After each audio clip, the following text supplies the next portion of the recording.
Bonjour, je voudrais vous présenter le livre Marx après Marx. C'est une œuvre psychographiée, dictée par l'esprit de Karl Marx lui-même. C'est une histoire vraie. Le livre raconte la trajectoire évolutive de Karl Marx, dans un récit extrêmement personnel. Marx parle un peu de son enfance et de sa jeunesse, de ses désirs et de son moi intérieur. Mais il parle surtout de sa trajectoire et de son adaptation dans le monde spirituel. Sur le plan spirituel, Marx est confronté aux conséquences de ses pensées et à l'influence qu'il a exercée sur des millions de personnes. Il peut voir ses erreurs et ses réussites. Et après beaucoup de souffrances, grâce au repentir, il trouve de nouveaux chemins et cherche à réparer tout le mal qu'il a fait. C'est une histoire très intéressante. Et si vous voulez approfondir cette histoire, voici, dans la description de la vidéo, un lien où vous pouvez acheter ce livre. Avant de commencer notre histoire, je vous demande d'aimer et d'apprécier cette vidéo, afin qu'il puisse toucher davantage de personnes. Abonnez-vous à notre chaîne, et aidez-nous à produire plus de contenu comme celui-ci. Marx est mort en mars 1883 à Londres, en Angleterre. Ici, dans le livre, il décrit le moment exact de sa mort. J'ai commencé à penser, à m'étouffer et à suffoquer, à avoir peur, très peur, jusqu'à ne plus pouvoir bouger ni respirer. J'ai senti une pression dans ma poitrine et une douleur aiguë. J'ai été paralysé pendant un moment et je pensais que c'était dû à la peur, jusqu'à ce qu'il ferme mes yeux et que je puisse entendre. Il est parti. Qu'il repose en paix. Ils ont changé mes vêtements et je crois qu'on m'a mis dans un cercueil. La peur a pris le dessus sur ma conscience et j'ai commencé à crier comme une folle mais ma voix ne sortait pas. Aidez-moi. Aidez-moi. Je ne suis pas mort. Vous vous trompez. Ça ne peut pas m'arriver. Ils sont devenus fous. Ils veulent m'enterrer vivant. Un mélange terrifiant d'effroi a envahi mon esprit. Et peu importe à quel point j'essayais de me contrôler ou de bouger mon corps, c'était inutile, en vain. Mon corps ne répondait pas aux ordres de mon cerveau. Je pensais que c'était une sorte de paralysie du corps ou un syndrome inconnu. J'essayais de trouver des réponses à ma réalité actuelle. Les heures ont passé jusqu'à ce que je sente qu'ils ont mis un couvercle sur mon cercueil, et j'étais sûr qu'il allait m'enterrer vivant. Les bruits ont diminué jusqu'à ce que je sente un cliquetis quand ils ont placé le cercueil dans la terre. Et le bruit de la terre jetée sur le dessus du cercueil, un par un, était comme des coups de couteau dans ma poitrine. J'avais des sueurs froides et je suffoquais de plus en plus. J'ai épuisé mon énergie à essayer de respirer, jusqu'à ce que je réalise qu'il était trop tard. Puis je me suis soumis à mon destin. J'ai attendu que la mort vienne. J'ai perdu connaissance plusieurs fois, et quand je me suis réveillé, pensant que c'était un cauchemar, j'ai retrouvé ma réalité. Je me suis rendu compte que la mort était longue à venir, et j'en ai conclu qu'il devait y avoir une poche d'air à l'intérieur du cercueil, mais, d'une certaine manière, elle ne passerait pas cette nuit, ni un autre jour. J'ai perdu la notion du temps. Sans eau ni nourriture, j'ai conclu que je ne tiendrais pas plus de 2 jours. Ma poitrine me faisait mal et un mal de tête commençait à me tourmenter. Ça doit être la mort qui agit lentement. Il faisait froid maintenant, très froid. J'ai frissonné et frissonné. Je ne pouvais pas penser parce que j'avais si froid. Je ne sais pas combien de temps je suis resté à ce stade, mais cela m'a semblé une éternité. Pendant des heures, j'ai perdu connaissance et quand je me suis réveillé, j'ai cru que j'étais fou. C'était des jours, peut-être des mois, je ne suis pas sûr. Jusqu'à ce qu'une odeur insupportable commence à me déranger. C'était l'odeur de la chair en décomposition. Mes mains et mon abdomen ont commencé à picoter ou à bouger involontairement. On aurait dit qu'une multitude de vers se promenaient à l'intérieur et à l'extérieur de mon corps, jusqu'à ce qu'il atteigne ma bouche et continue à se promener sur mon visage.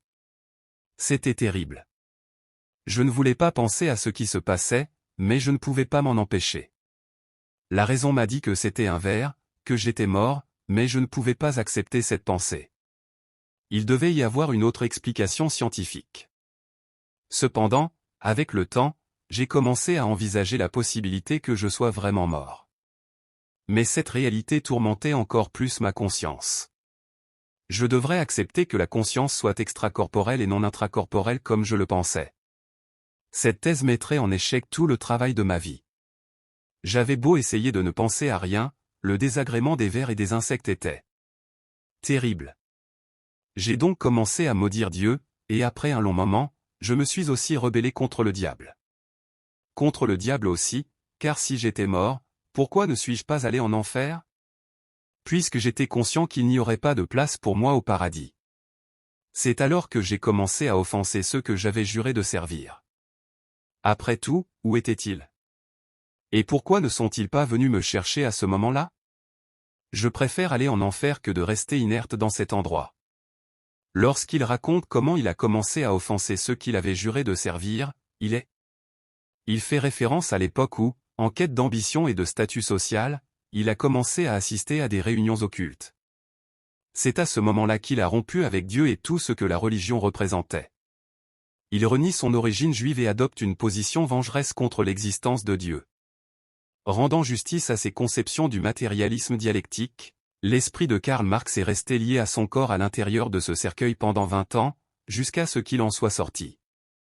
Marx a été sorti de cette situation par deux êtres abjects, dont le but était de l'emmener rencontrer un être appelé le patron. En route pour rencontrer le patron, ils ont dû s'arrêter dans une ville pour que Marx puisse être désinfecté. Car, après 20 ans passés dans un cercueil, il était complètement défiguré et fétide.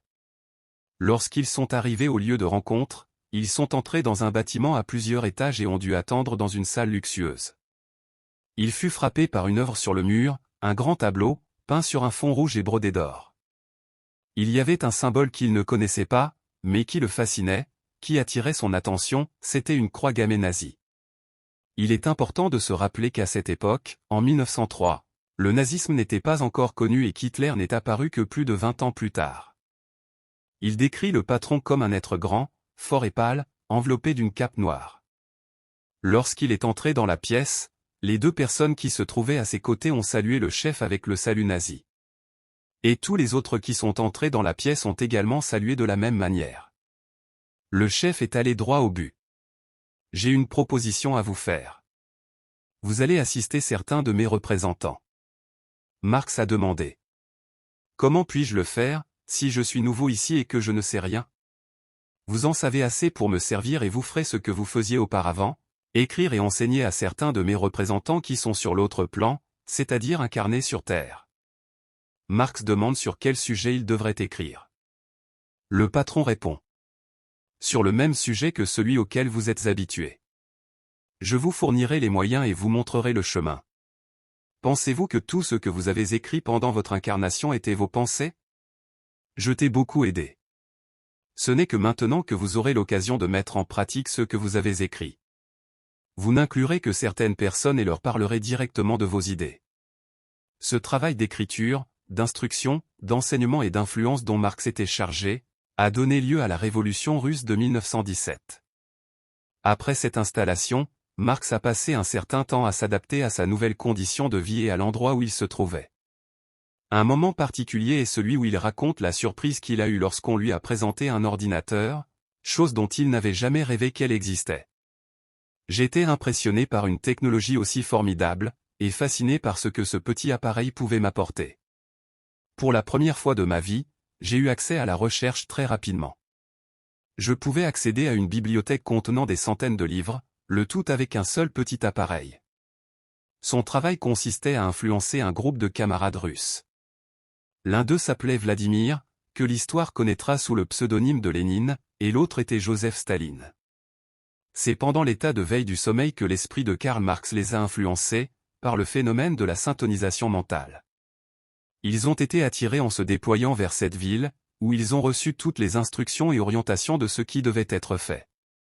D'autre part, l'entente entre eux était facile, puisque Lénine et Staline avaient déjà lu ses œuvres et étaient déterminés à lutter pour une révolution. Il était encore plus facile de les convaincre de ce qu'il fallait faire. Et à la fin, Lénine et Staline ont fait tout ce qu'on leur a demandé, et même un peu plus. Dans le livre, il y a une partie où il parle de Raspoutine, le prêtre et sorcier qui a influencé la famille royale russe avec ses pouvoirs, et comment il était au service spirituel des forces obscures, sous le commandement du même patron. L'année 1917 arrive et la révolution prend forme, selon les plans du chef.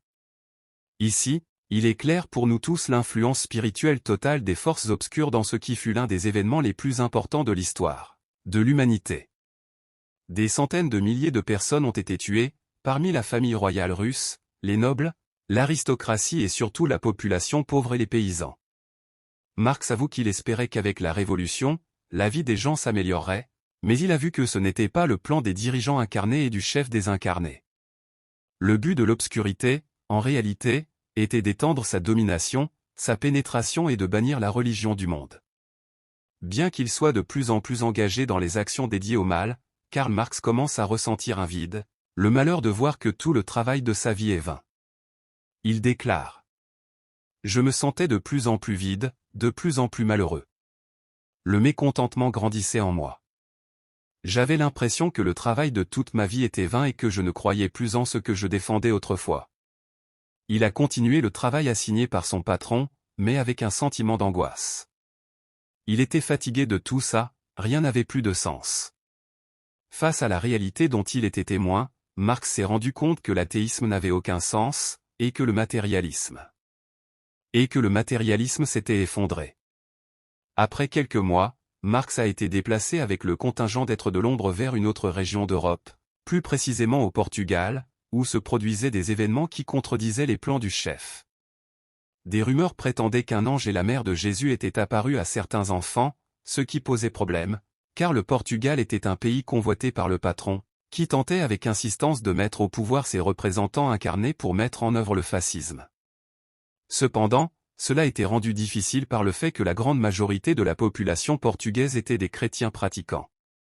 Il convient de rappeler que l'objectif principal de ce groupe d'êtres obscurs est précisément de bannir la religion du monde.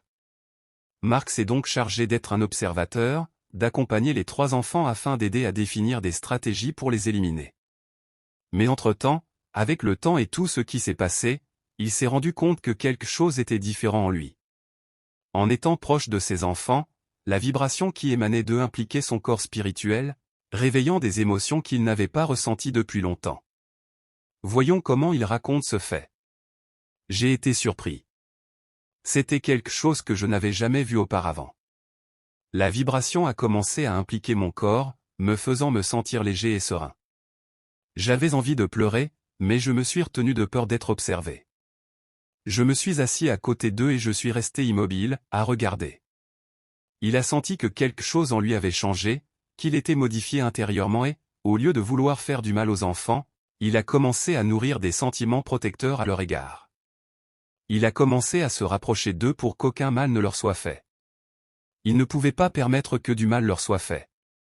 Dans cette partie du livre, il raconte des scènes de la vie quotidienne et des événements survenus avec les enfants, comme des agressions et même leur arrestation. Son commandant immédiat avait remarqué que quelque chose n'allait pas avec lui, et, suspicieux, lui avait adjoint un autre partenaire pour l'accompagner. C'est ainsi que Marx a commencé à observer les enfants de loin afin qu'ils ne soient pas exposés à la présence maléfique de ce partenaire. Et ici, il fait référence à ce compagnon qui a été chargé de le surveiller. C'était un véritable monstre d'égoïsme, de brutalité et de férocité. De ses yeux s'échappait un sentiment de rancœur. Je ne compatissais pas avec lui et, dans mon cœur, j'étais déterminé à agir si nécessaire. Il m'a regardé avec une certaine méfiance.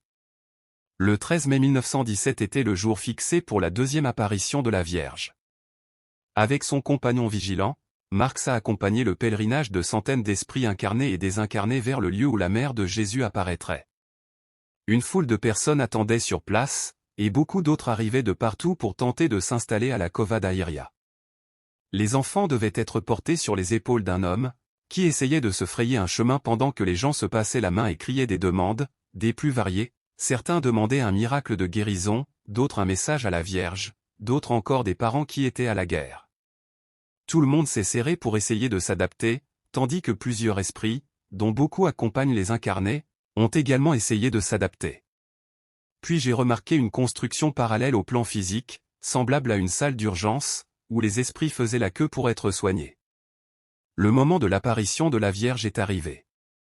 Une torche s'est ouverte dans le ciel, un rayon de lumière est descendu et un fort flash l'a presque aveuglé. À ce moment-là, Marx s'est agenouillé et a commencé à pleurer. Il ne pouvait pas voir, il était presque aveugle. Je n'ai ressenti aucune peur et un sentiment de paix et de gratitude a envahi mon cœur. Un sentiment de regret m'a envahi et, comme un enfant, je me suis mis à pleurer, à genoux. Pardon, ma mère. Je ne suis pas digne de toi. Pardonnez-moi. Je ne mérite pas d'être ici, je ne mérite pas ton pardon. Je vous ai attaqué, ainsi que le Créateur. Pardonnez-moi. Il dit qu'il ne sait pas combien de temps il est resté dans cet état jusqu'à ce qu'il soit soutenu par un homme vêtu de blanc avec un emblème, dont il a appris plus tard qu'il s'agissait de la chaîne du cœur immaculé de Marie. Examinons le dialogue. Arrête de souffrir, mon fils. Venez avec nous. Je ne peux pas, je suis un traître. Je ne suis pas digne d'être ici. J'ai fait des choses terribles. Et toi, posant ta main sur son épaule, tu lui as dit. Qui parmi nous n'a jamais péché, mon fils? Le mal n'est que l'absence de bien.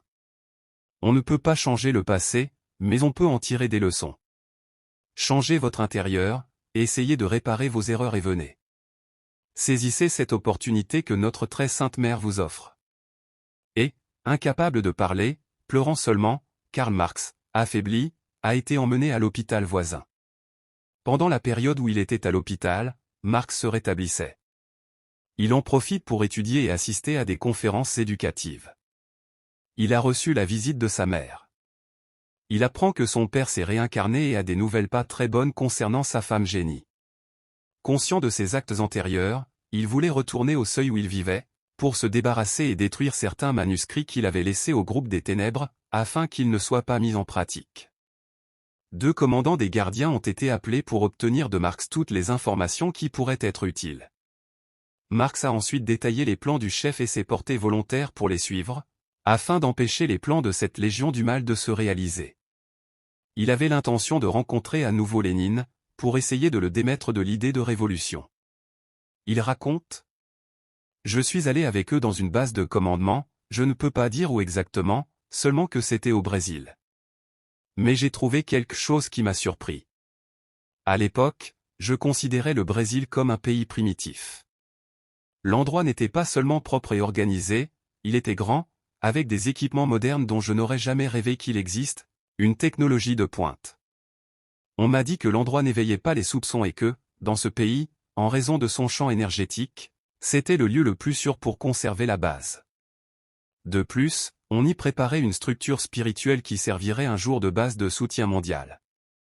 Prêt pour la mission risquée, Marx a changé sa forme pour retrouver la physionomie de sa jeunesse, afin de passer inaperçu aux yeux des gardes du patron. Il était tard dans la nuit. Il entre dans la chambre où Lénine se prépare à dormir et reprend sa physionomie normale afin que son partenaire russe le reconnaisse. Il a d'abord essayé de l'intuitionner, mais en vain. Lorsque Vladimir s'est endormi, c'était l'occasion pour eux de se rencontrer en personne. Examinons le récit de cette réunion. Lénine. Écoutez-moi. Vous devez m'écouter. Vous êtes manipulé. Tout cela fait partie d'un plan sordide. Vous devez arrêter maintenant.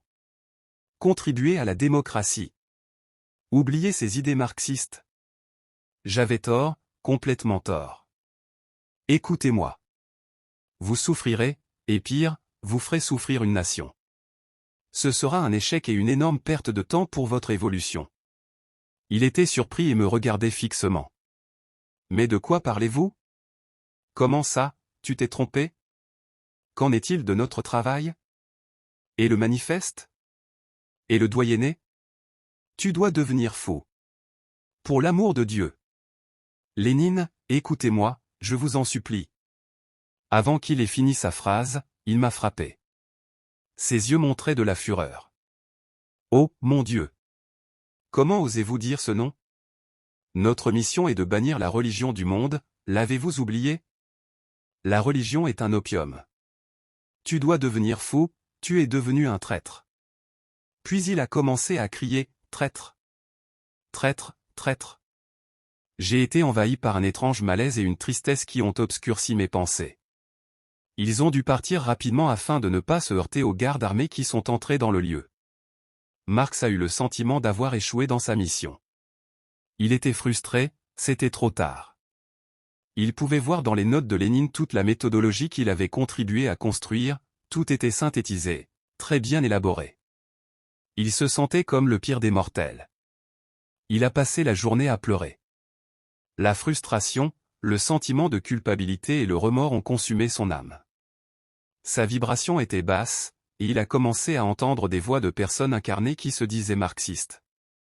L'écho du mot marxiste martelait son esprit et résonnait de plus en plus. Il venait de différents endroits du monde. Il savait que ses livres avaient du succès et servaient de source d'inspiration. Dites-le, Marx.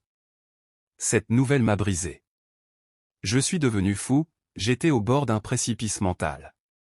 Je ne pouvais plus me lever, ni parler, me contentant de me frapper la tête pour tenter de faire taire ses voix. Dans un tel état de déséquilibre, il a été de nouveau hospitalisé. Il était sous sédatif la plupart du temps. À son réveil, il a perdu le contact avec la réalité, a eu des hallucinations de plus en plus réelles, s'est senti poursuivi par les voix, a entendu des gens rire et d'autres, dans la Révolution, crier son nom. Même lorsqu'il dormait, il ne se sentait pas calme, au contraire, il faisait de terribles cauchemars où des gens étaient assassinés au nom de la Révolution. Il s'est réveillé en criant et en ayant des sueurs froides. De plus en plus, je démontrais un état de folie. Je ne sais pas combien de temps je suis resté dans le processus. Je pense à des années. Je n'avais aucune conscience. Ils m'ont gardé sous sédatif et endormi la plupart du temps, mais je continuais à rêver et à faire d'horribles cauchemars. Sa situation a été évaluée et ils ont jugé préférable de le renvoyer dans la chair, afin que, par l'oubli dans la réincarnation, il puisse équilibrer son émotionnel. Une fois que son champ mental était attiré vers les régions ombralées, à coup sûr, il serait capturé ou se détruirait, et pourrait atteindre la condition d'ovoïde. En raison de ses imperfections et de la responsabilité assumée par le mauvais usage du libre arbitre, et des liens qu'il avait établis avec les phalanges maléfiques, cette incarnation serait une épreuve et une expiation. Il devait sentir les effets de ses actes sur sa peau. C'était la loi de cause à effet en action. La nouvelle incarnation de Marx a lieu en Ukraine, vers 1929. Il est né dans une famille de paysans, quatrième enfant d'une fratrie de 7. Nous commençons notre histoire lorsqu'il avait environ 5 ans. C'était un garçon tranquille, il ne jouait pas avec les autres, il restait assis pendant des heures à arranger des céréales en rangée. Il était obsédé par le fait de tout aligner, parlait très peu et ne regardait jamais personne dans les yeux. Quand il voulait quelque chose, il le montrait du doigt, parfois il fixait le mur et le fixait pendant des heures. Quand ses frères et sœurs s'approchaient, il se débattait, il n'aimait pas être touché, il courait et parfois criait. On l'a traité de fou. Ils ont dit « Laissez-le tranquille. Un garçon fou. Il a juste survécu. » C'était comme s'il n'était pas là, il ne parlait pas et remarquait à peine ce qui se passait autour de lui. Il ne se souvenait pas d'une autre existence, mais en même temps il avait des sensations déconnectées qui ne pouvaient pas être celles d'un jeune enfant. Le processus de réincarnation n'était pas encore terminé, il était en train de former une nouvelle personnalité. Je ne me souviens que des sensations, je me sentais tout le temps menacé. Je n'avais pas non plus d'affection pour les membres de ma famille actuelle, seulement pour ma mère, seulement quand elle était près de moi je me calmais, parfois elle chantait pour me calmer. Après avoir provoqué un accident à la maison, renversant une casserole d'eau bouillante et se brûlant les bras, il a été enfermé dans sa chambre pour sa sécurité. Il a été enfermé pendant environ 3 ans. Il n'ouvrait la porte que pour le nourrir et, parfois, il lui donnait son bain et nettoyait sa chambre. Il ne pouvait pas communiquer, ne pouvait pas comprendre ce qu'on lui disait. C'était très fatigant quand il essayait de raisonner ou de communiquer. Il dormait très peu, à peine reposé, il n'avait ni sommeil ni faim, mais parfois il avait froid, très froid, mais il ne pouvait pas se couvrir. Son corps n'obéissait parfois pas à son cerveau. Une nuit froide, il a failli mourir d'hypothermie parce qu'il n'était pas couvert. Sa mère l'a serré fort dans ses bras pour qu'il ne le lâche pas, car il répugne à tout contact physique. Il était terrifié à l'idée d'être touché. Elle a continué en larmes à me dire des mots que je n'ai pas compris, mais ce jour-là, je me suis senti plus calme, je tremblais de partout, et petit à petit, j'ai eu plus chaud. J'ai ressenti un bon sentiment, de paix, j'ai vu une autre femme qui me regardait, j'ai senti que je la connaissais, et j'ai su que c'était ma mère, j'ai juste regardé comme elle me souriait, seulement je pouvais la voir.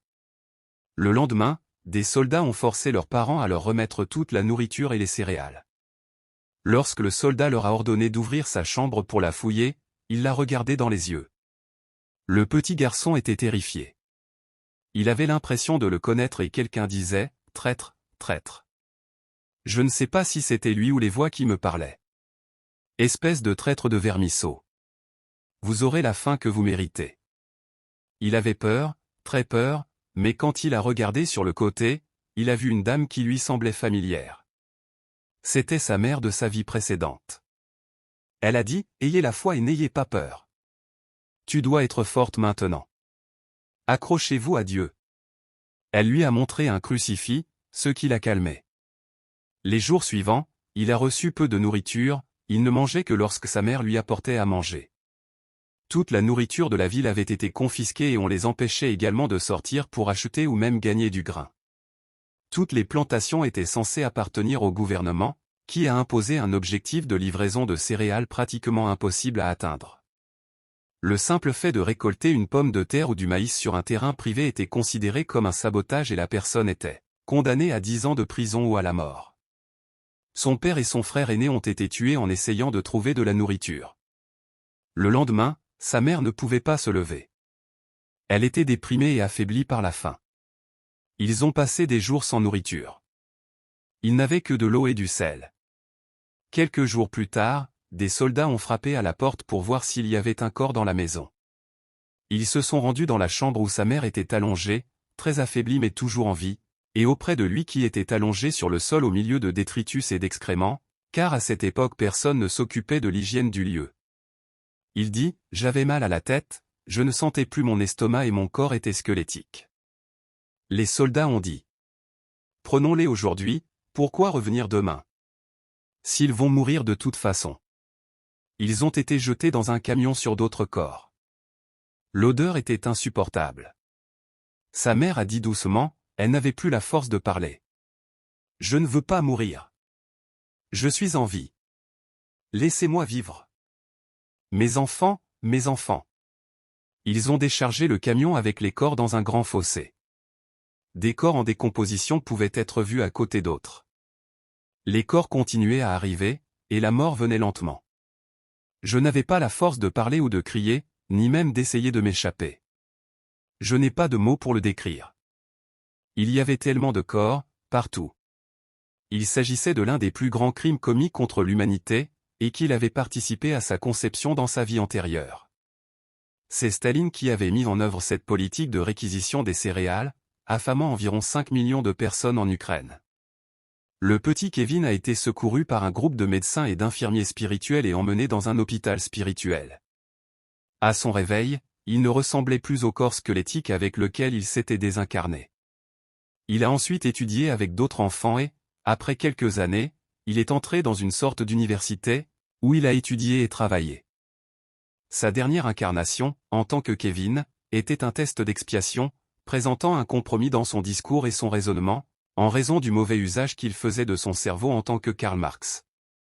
Avec ses restes, il a suivi un traitement pour analyser et comprendre les raisons qui l'ont conduit à échouer dans son plan de réincarnation qu'il avait promis de réaliser pour le bien de l'humanité.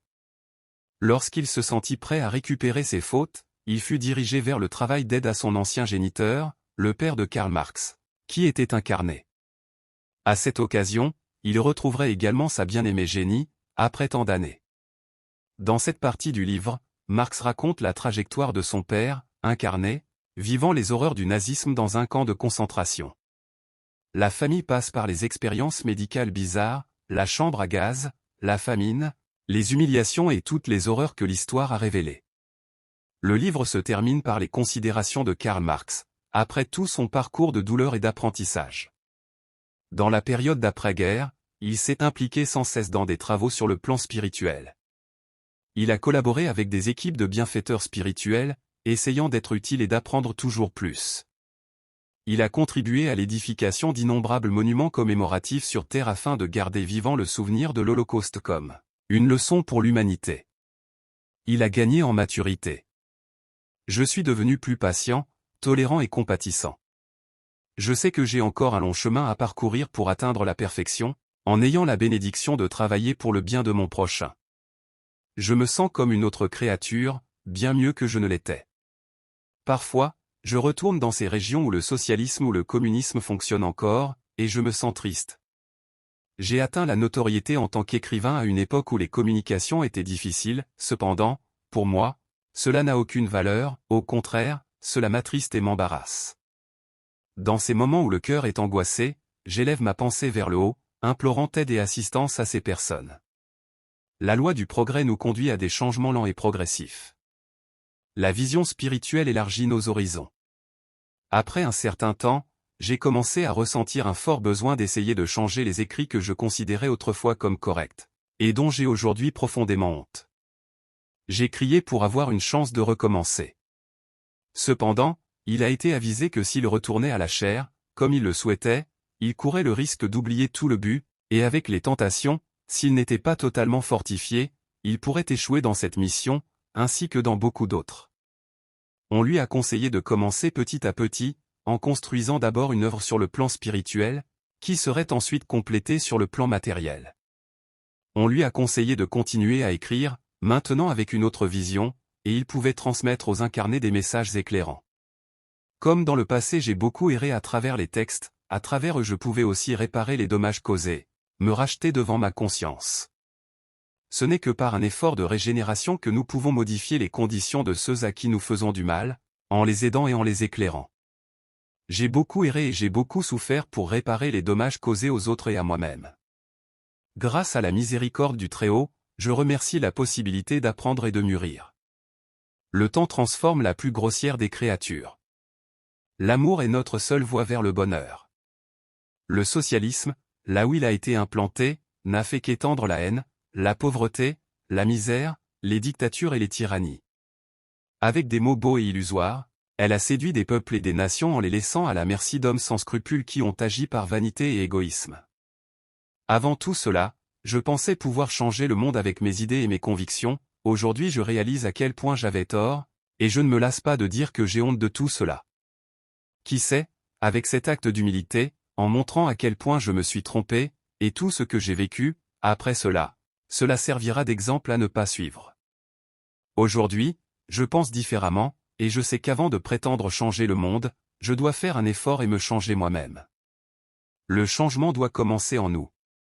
Si nous parvenons à nous changer, à modifier nos imperfections, c'est le premier pas vers l'évolution. Et ce n'est que par l'évolution que nous pourrons un jour transformer d'abord l'environnement dans lequel nous vivons. Nous devons d'abord apprendre à être tolérants, et surtout à aimer notre prochain. De grands maîtres sont venus sur terre pour nous enseigner la pratique de l'amour, de la tolérance et de la charité. Les gens parviendront à vivre ensemble pacifiquement lorsqu'ils auront surmonté les infériorités que sont l'orgueil et l'égoïsme. Si, avec ce travail, je parviens à toucher le cœur d'une seule personne, je lui en serai déjà reconnaissant. Nous sommes arrivés à la fin. J'espère que vous avez apprécié la vidéo. Et si vous avez aimé, laissez votre like et abonnez-vous à notre chaîne. Laissez vos commentaires et donnez votre avis sur ce que vous avez pensé. À la prochaine fois.